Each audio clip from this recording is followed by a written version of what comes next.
বন্ধুরা, এটি হয়তো আপনাদের কাছে পুরনো খবর, তবুও আপনাদের যদি জানা থাকে বিষয়টি আপনাদের জানিয়ে দেওয়া উচিত। আপনারা কি জানেন, সোশ্যাল মিডিয়ায় কয়েকদিন আগে খুব এই একটি ভিডিও ঘোরাফেরা করছিল এবং খুব ভাইরাল হচ্ছিল।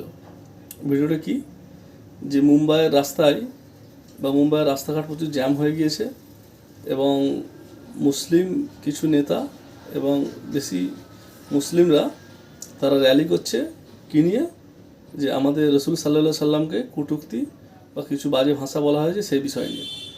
যে নেতা মূল যে এই র্যালিটা ডেকেছিলেন এবং প্রধান যিনি ছিলেন তিনি হচ্ছে ইমতিয়াজ জলিল, MIM এর উনি নেতা। বর্তমানে উনি মুম্বাইয়ে MP এবং MLA ভোটে দাঁড়িয়েছিলেন এবং উনি 1 থেকে 2000 ভোটে হেরে গিয়েছেন।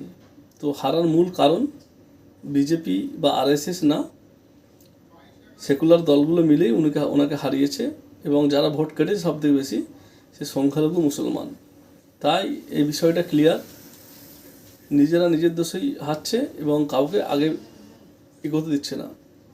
এর জন্য দায়ী মুসলমান এবং ব্যবহার করা হচ্ছে খুব প্ল্যানিংভাবে। তাই বন্ধুরা, এখন থেকে সচেতন হন, সাবধান হন, নাহলে কিন্তু ফিউচার খুবই খারাপ মুসলিমদের। এই বিষয়টি ফিউচার খারাপ এই কারণেই বললাম যে বিভিন্ন বিষয় আপনারা যদি দেখেন যে নিজেরা নিজেদের জন্য অনেক ক্ষেত্রে পিছিয়ে যাচ্ছে, তো আপনারা বলবেন তাহলে কি এই নেতাকে আমি সমর্থন করি?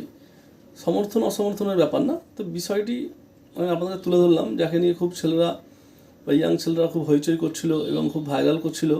সে নেতাই কিন্তু নিজেদের কারণে জানতে অজান্তে হেরেছেন। তো যারা এই আমার ছোট্ট ভিডিওটা দেখলেন, আপনাদের কমেন্টসের মাধ্যমে জানান এবং থ্যাংক ইউ সো মাচ।